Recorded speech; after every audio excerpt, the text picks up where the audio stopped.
Good morning बेटा। हमारा chapter 5 चल रहा था जियोग्राफी का वाटर, जिसके 1 to 8 क्वेश्चन हम कंप्लीट कर चुके हैं। ठीक है, और आज हम करने वाले हैं question number 9। So open your notebook and right question number class 7 subject geography है ये आपका चैप्टर नंबर 5 वाटर। बोर्ड नजर आ रहा है सभी को?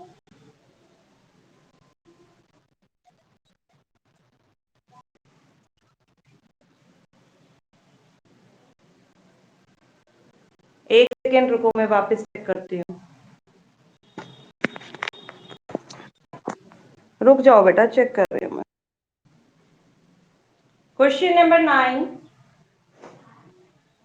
how are tides useful to man? How are tides useful to man? Tides जो आते हैं समुद्र में, जो समुद्र का जो वाटर है वो जो राइज एंड फॉल करता है, दिन में एक बार ऊपर उठता है और नीचे गिरता है, उसे हम टाइड कहते हैं। टाइड हमारे लिए यूजफुल क्यों है, कैसे हमारे लिए लाभकारी है, वो लिखना है हमने। तो लिखिए, tides are useful to man in many ways. बहुत सारे तरीकों से जो टाइड है वो हमारे लिए उपयोगी हैं। Number 1, tides help in navigation.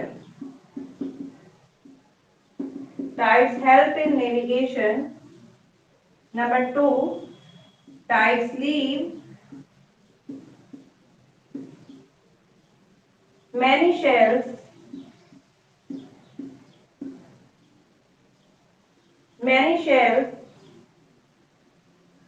on the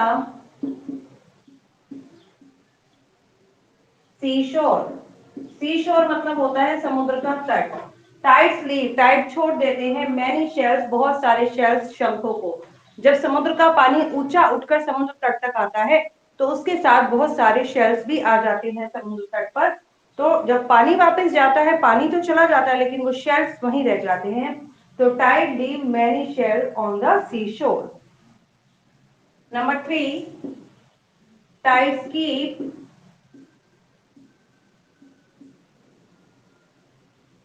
the sea water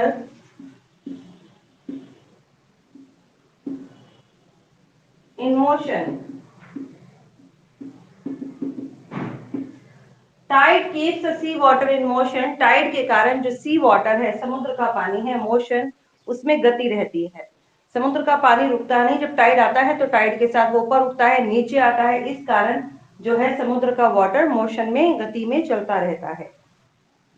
number 4, the high Tide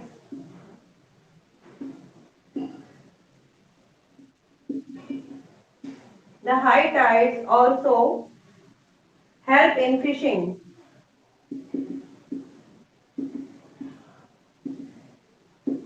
high tide जो है, जब ऊंचे ज्वार उठते हैं तो वो फिशिंग, मछली पकड़ने में भी मदद करते हैं, क्योंकि जब ऊंचे ज्वार उठते हैं तो बहुत सारी मछलियां समुद्र के पानी के साथ साथ तट तक आ जाती हैं और जो फिशरमैन है उन्हें मछलियां पकड़ने में इजी हो जाता है।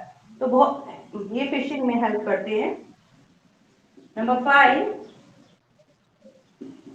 Tides is used to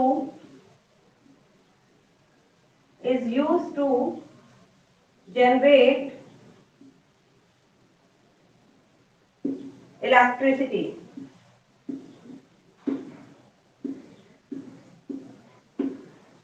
Tide का इस्तेमाल बिजली बनाने में भी किया जाता है और टाइड से जो बिजली बनाई जाती है उसे टाइडल एनर्जी बोला जाता है। ठीक है, टाइड का पानी जब ऊपर उठता है तो उसकी ऊर्जा को कन्वर्ट कर दिया जाता है किसमें, इलेक्ट्रिसिटी के अंदर। तो ये इसके 5 पॉइंट्स हो गए। Question number 10,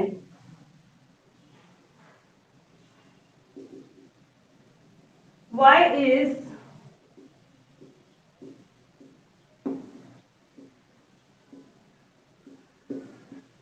Newfoundland called the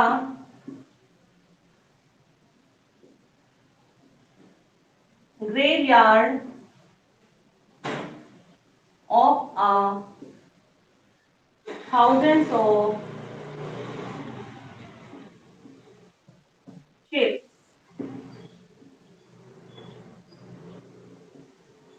inverted comma लगा।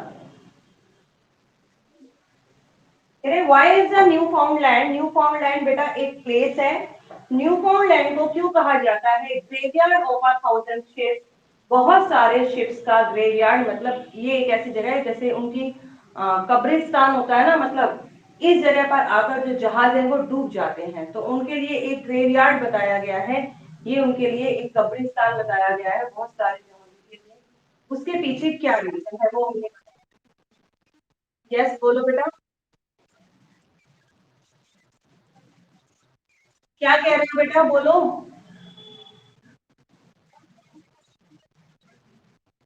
For the graveyard of a thousands of ships. चलिए लिखिए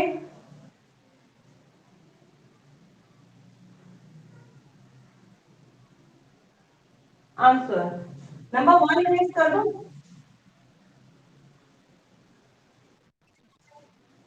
answer,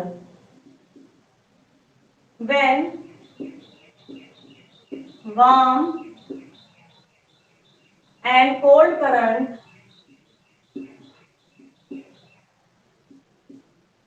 when warm and cold currents meet, thick fog, thick fog is formed. Thick fog is formed, which is very dangerous,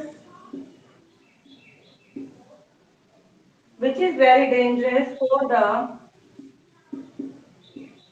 ships. Yes,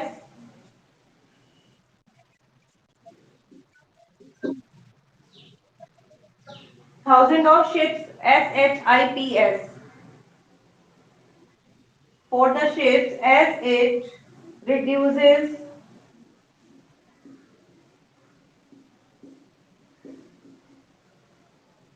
reduces the visibility,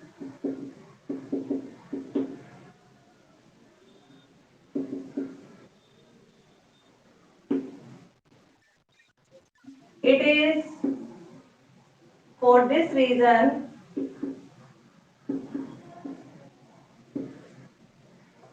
it is for this reason that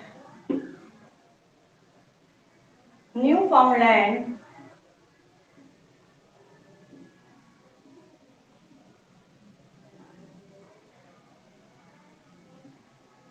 Newfoundland is called the graveyard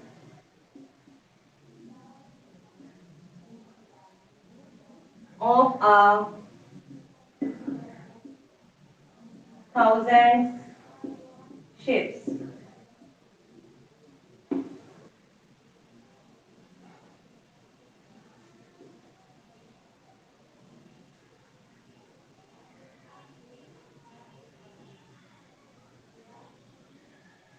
देखो बेटा इसका क्या meaning है।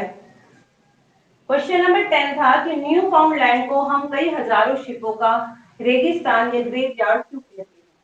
When the warm and cold current meet, जब गर्म और ठंडी जलधाराएं मिलती हैं, वार्म करंट भी होते हैं कोल्ड करंट भी होते हैं, जब वार्म और कोल्ड करंट आपस में मीट मिलते हैं, थिक फॉग इज फॉर्म, तो एक थिक फॉग बहुत ज्यादा गहरा फॉग बन जाता है, मतलब वहां पर कोहरा हो जाता है, विच इज डेंजरस, जो कि बहुत ही, विच इज वेरी डेंजरस, जो कि बहुत ज्यादा खतरनाक होता है, फॉर द शिप्स, जहाजों के लिए, as it reduce the visibility, और उनकी विजिबिलिटी को कम कर देता है, मतलब जहाज को आगे का रास्ता नहीं दिख पाता।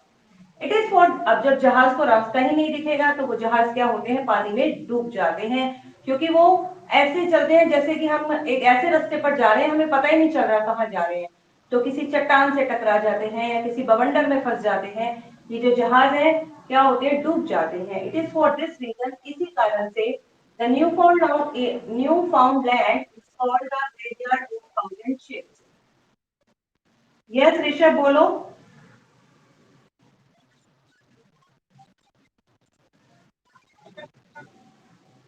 कौन सा क्वेश्चन है बताओ। वो लंबा क्वेश्चन है, काफी बड़ा क्वेश्चन है, सबसे लास्ट में करवाऊंगी। अब लिखिए एक और question, question number 11। When do we celebrate, when do we celebrate the World Water Day?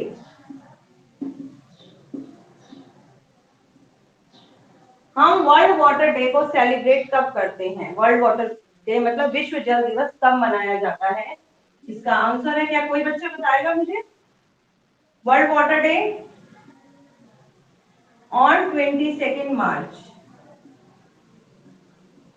22 मार्च को हर साल हम विश्व जल दिवस मनाते हैं। पॉइंट नंबर 4 और 5 सभी का हो गया।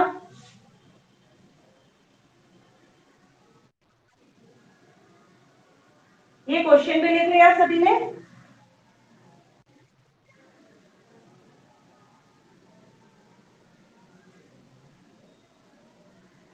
Question number 12।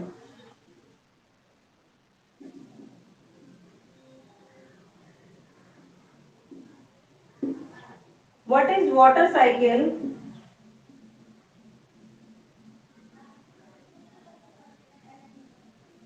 What is water cycle और hydrological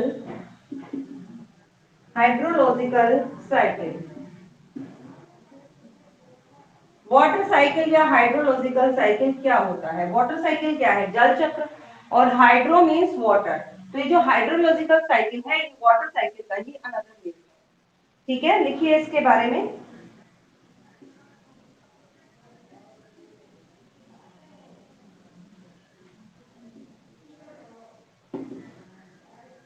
water cycle is the process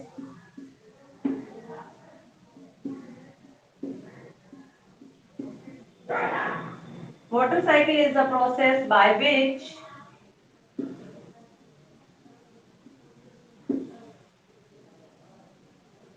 water changes its form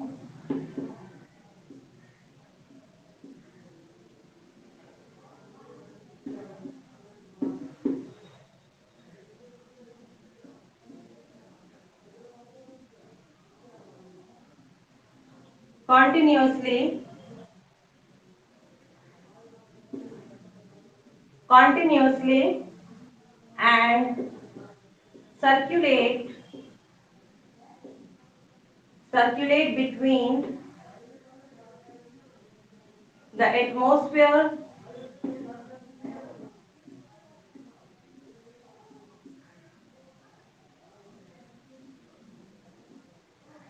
the oceans,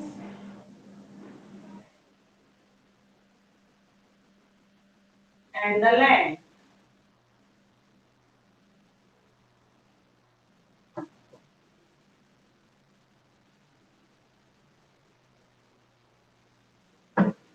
देखो बेटा ये question, what is water cycle and hydrological cycle. ये हाइड्रोलॉजिकल साइकिल वाला भी हो गया, सभी का हुआ बेटा ये, कर लो। 12 का अभी एक डायग्राम भी है, करो बेटा। इसके बाद पेंसिल निकाल लेना जिसका भी हो जाए, डायग्राम बनाएंगे हम। जिसका होता जा रहा है पेंसिल निकाल लो। देखो इसका मीनिंग देखो, व्हाट इज वाटर साइकिल और hydrological cycle. Water cycle is the process, water cycle एक प्रक्रिया है बाय विच, जिसमें जो वाटर है, by which water changes it's form, जिसमें वाटर अपने रूपों को बदलता है। मतलब कभी सॉलिड में होता है, कभी लिक्विड में होता है, कभी वो जल वाष्प के रूप में आ जाता है कॉन्टिन्यूसली, लगातार, एंड सर्कुलेट, और घूमता रहता है between the atmosphere, ocean and the land. कभी वायुमंडल में वो इवापोरेट होकर जल वाष्प के रूप में आ जाता है, कभी ओशंस में वाटर के रूप में आ जाता है, और कभी लैंड पर भी आ जाता है। तो इस तरीके से वाटर में घूमता ही रहता है, इसे ही हम वाटर साइकिल या हाइड्रोलॉजिकल साइकिल, इसका डायग्राम बनाते हैं बेटे। ये क्वेश्चन नंबर 10 का आंसर हो गया सभी का।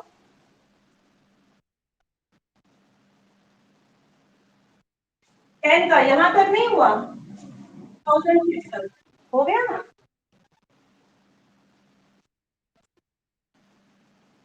अगला क्वेश्चन नहीं, इसका डायग्राम है, अपनी अपनी पेंसिल निकाल लो, एक बॉक्स बना लेना सभी।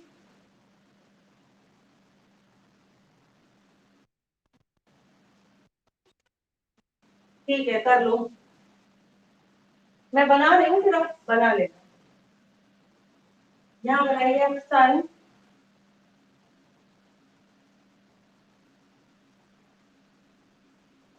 ठीक है, यहाँ पर कोई पर्वत बना दीजिए आप, यहाँ पर आप बादल बना दीजिए,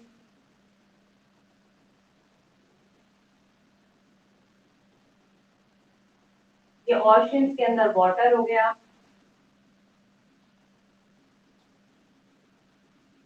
ये आपका वाटर है। इजी सा डायग्राम। ये जो वाटर है ये आपका इवापोरेट होगा, सन की हीट के कारण ये भाप बन जाएगा। लिखिए इवापोरेशन, ये कौन सा प्रोसेस है, इवापोरेशन। वाटर इवापोरेट हुआ और ऊपर जाकर वो पानी की छोटी छोटी बूंदों में आ गया, यहाँ पर छोटी छोटी वाटर ड्रॉपलेट।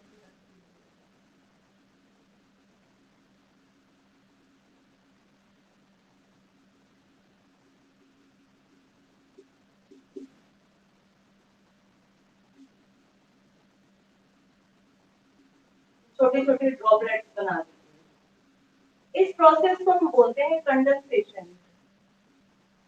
कंडेंसेशन, ये आपका कंडेंसेशन, मतलब पानी जो है छोटी छोटी बूंदों में आ गया, अब वो बारिश के रूप में वापिस से लैंड या ओशन में आ जाएगा।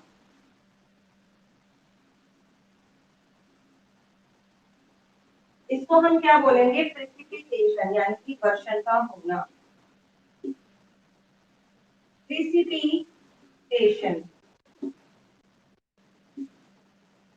अब अब देखिए ये चक्र कैसे बना, ये वाटर इवापोरेट हुआ, कंडेंसेशन हुआ, कंडेंसेशन के बाद बारिश हो गई, वाटर वापस लैंड में आ गया, अब फिर से इवापोरेट हो जाए। ठीक है, अब यहाँ से जो वाटर है वो फिर से इवापोरेट, बोलो। कंडेंस प्रिसिपिटेशन यानी कि वर्षा का होना, बारिश चाहे लिक्विड फॉर्म में हो चाहे ओले गिरे, उन सबको हम प्रिसिपिटेशन कहते हैं। ठीक है, देखो डायग्राम समझ में आ गया ना आपको।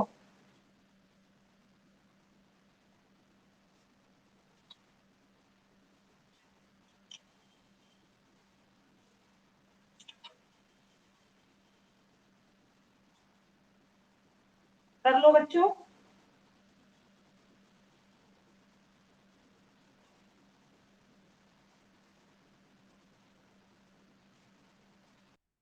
Yes, precipitation, PRECIPITATION,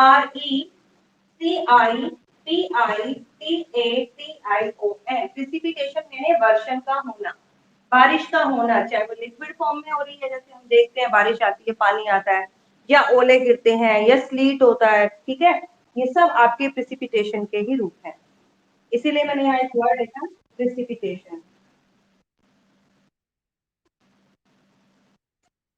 okay, next लिखिए क्वेश्चन नंबर 13, डायग्राम बन गया।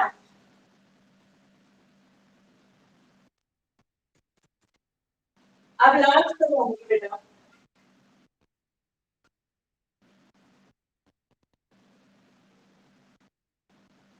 ये सभी का हो गया, इरेज कर दूं?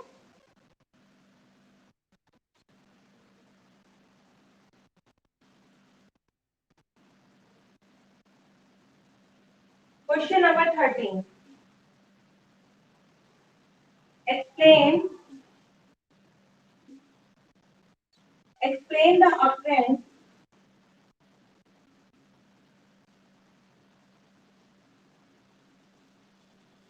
occurrence of tide with the help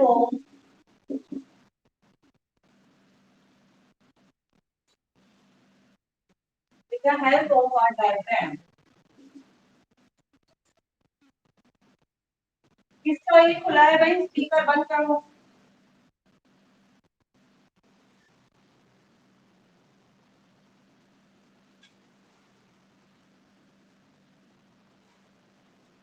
देखिए कह रहे explain the occurrence of Tide.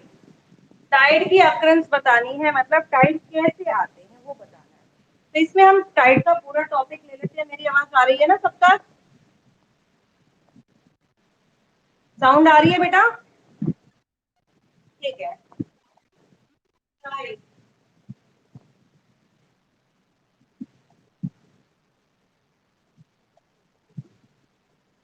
Sea water rises and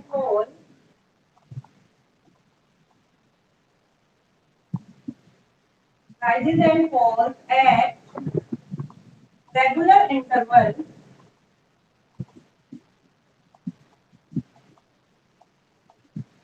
regular interval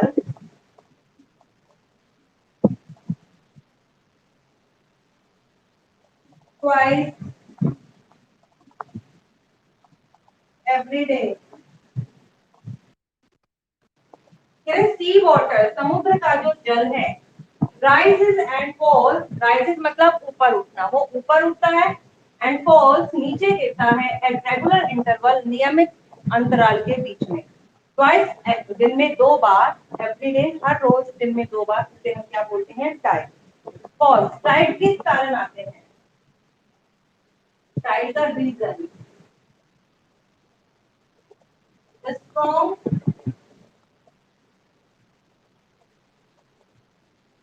traditional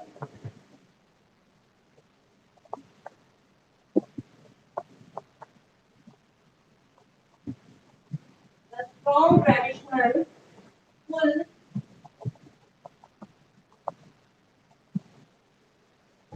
exerted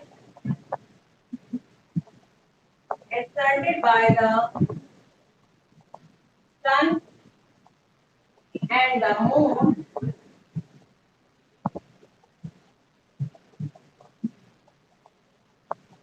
on the earth's surface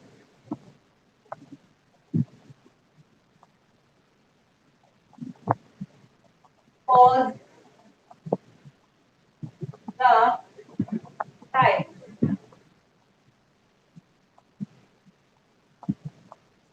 कह रहे हैं स्ट्रॉन्ग ग्रेविटेशनल पुल, एक बहुत ही बड़ा ग्रेविटेशनल पुल, उसको आकर्षण बल लगता है, एक्सर्टेड बाय, कौन लगाते हैं वो बल?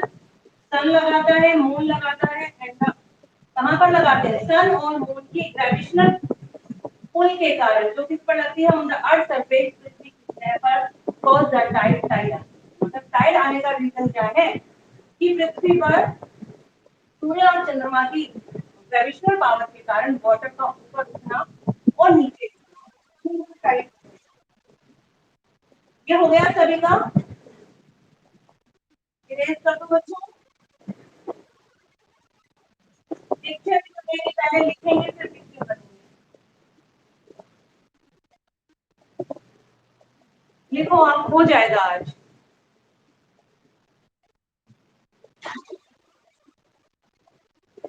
ये डायग्राम इरेज करो।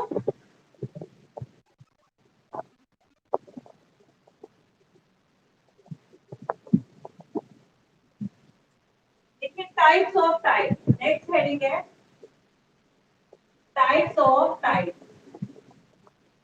टाइड्स के प्रकार। नंबर 1, spring tide. Spring tide on the full moon and the new moon days. On the full moon and the new moon days,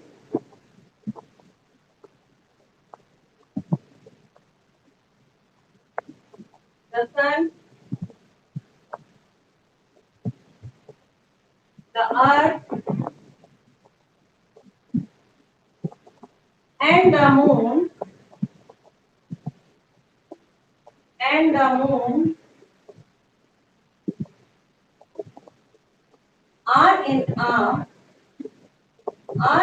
a straight line. Are in a straight line. These tides are called spring tides.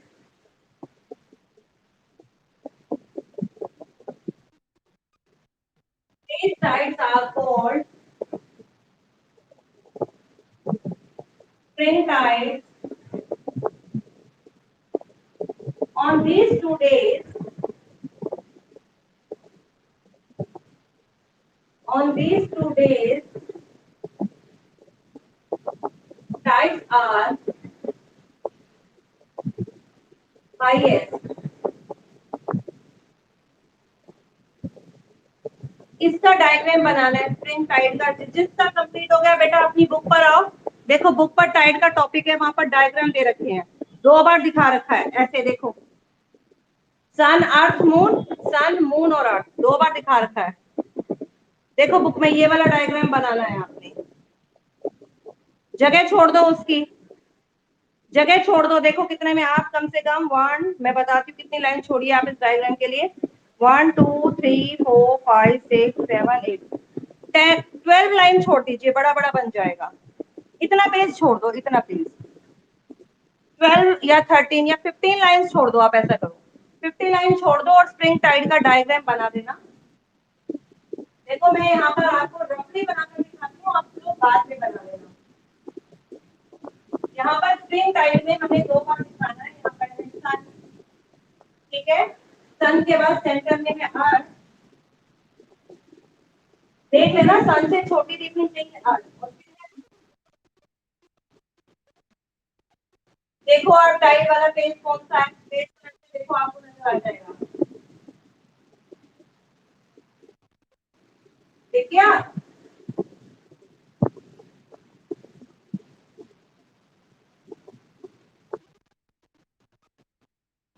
हाँ, spring Tide का बनाना है। यहाँ पर spring Tide के बारे में लिखा है, तो इसका डायग्राम स्प्रिंग टाइड का डायग्राम बनाना है। अभी जल्दी कीजिए, हमारा कंप्लीट नहीं हुआ है ये, फिल करो फटाफट।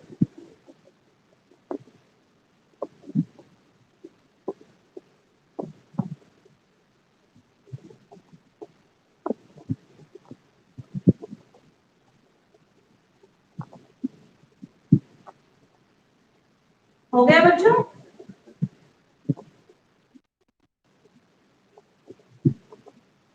डायग्राम मिल गया सभी को? ये हो गया, जल्दी करो बेटा। इसको समझ लो स्प्रिंग टाइड क्या होता है, इसको देखो। On the full moon and the new moon days, full moon यानी कि पूर्णिमा के दिन, and the new moon days अमावस्या का दिन।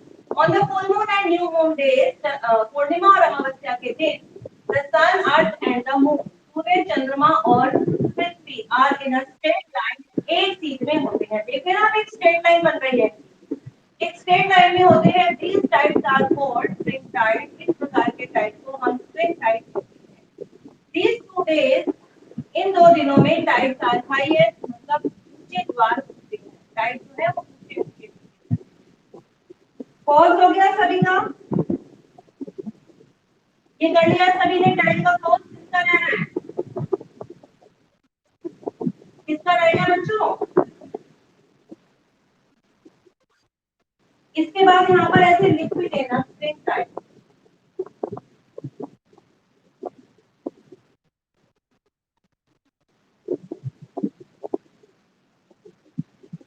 आगे लिखिए आप,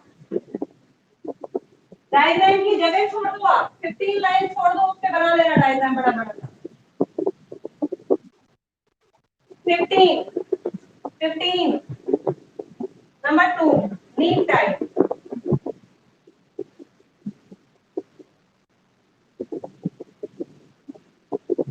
On the first and last quarter of the moon,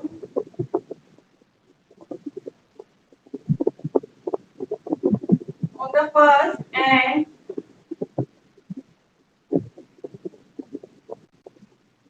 the last quarter, quarter हो गया fourth part,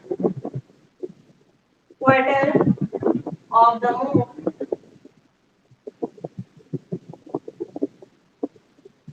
of the moon, the sun, capital, the sun and the moon make a right angle,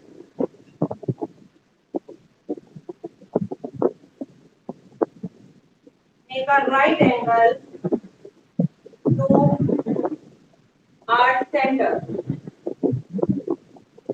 to earth center.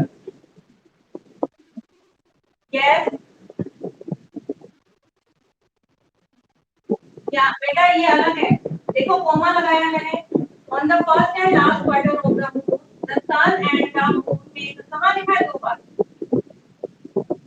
बताओ, कहाँ लिखा है?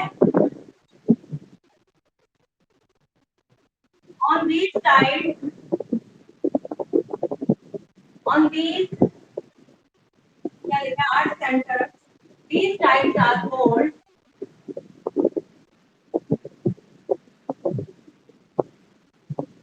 these sides on these 2 days, on these 2 days sides are lowest, इन दो दिनों में tide जो है वो लोएस्ट। देखिए neap tide on the first and the last quarter of moon, मैंने बताया था जब चंद्रमा बढ़ता है और बढ़ते बढ़ते अपने 1/4 पार्ट में आ जाता है, वो दिन इन द लास्ट क्वार्टर जब चंद्रमा घटता है और घटते घटते वो 1/4 रह जाता है, उन दो दिनों में sun and moon make a right angle 90 degree का एंगल बनाते हैं टू द अर्थ सेंटर, जिसमें अर्थ सेंटर में these tides are called neap tides, इस प्रकार के टाइड को हम नीप टाइड कहते हैं। On these 2 days, इन दोनों दिनों में टाइड्स आर लोएस्ट, टाइड कैसे होते हैं? लोएस्ट होते हैं। अब इसका भी आपको डायग्राम बनाना है, यहाँ बना दो।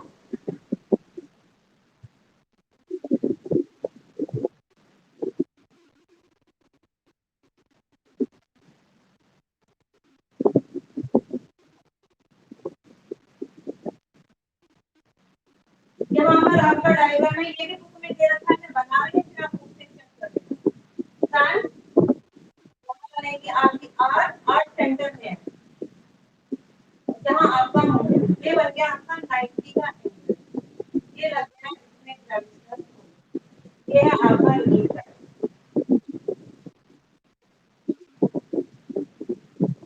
करो बच्चों,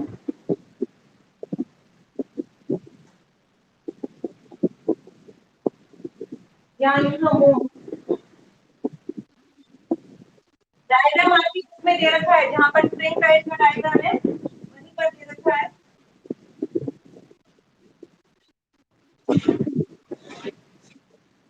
ये देखो, ये रहा, ये नीप टाइड का डायग्राम है और ये स्प्रिंग टाइड का है। ठीक है, आप इस डायग्राम को बना लेना और बेटा लीव कर दो जिस जिसका हो गया, डायग्राम अपनी बुक से देखकर कंप्लीट कर लेना। Your time is over.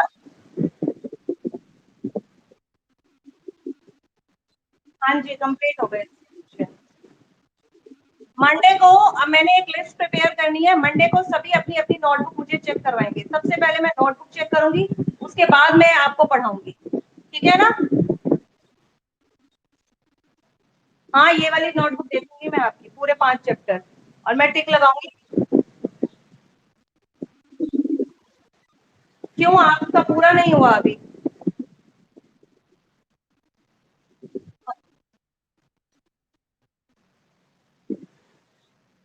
तो आप ये बना लो, रफ नोटबुक पे बना लो, ये इजी है।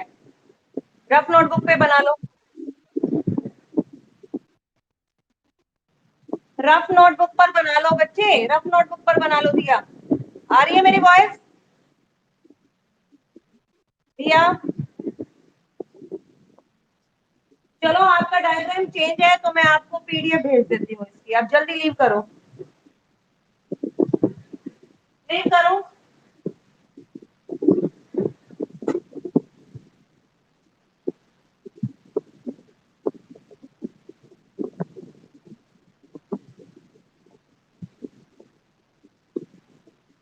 हो गया बच्चों?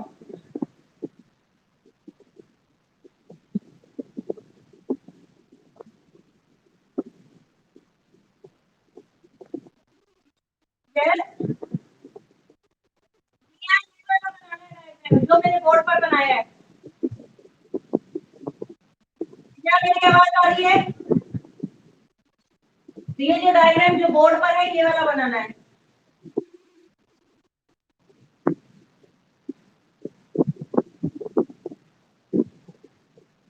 लीव करो जल्दी जल्दी बेटा, मेरी नेक्स्ट क्लास का टाइम है।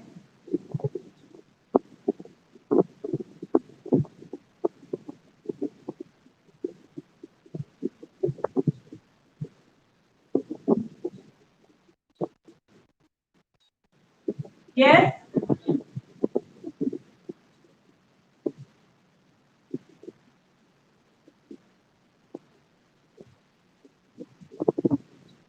चलिए लीव कर दीजिए फटाफट।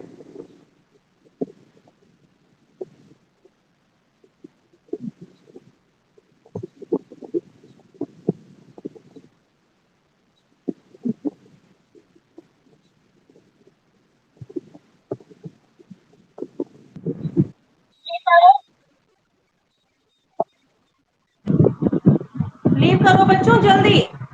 लिवेश, दिया, हर्षित, ऋषभ, लीव कर दो। क्लास लीव करो बच्चे। हैं, मैं इनका पीडीएफ भेज दूंगी, जल्दी आप लीव करो। जल्दी करो बेटा, मेरी नेक्स्ट क्लास का टाइम है। लीव कर दो। हर्षित और दिया लीव करो। हर्षित लीव करो। हर्षित लीव कर दो क्लास। हर्षित, आवाज नहीं आ रही मेरी? हर्षित,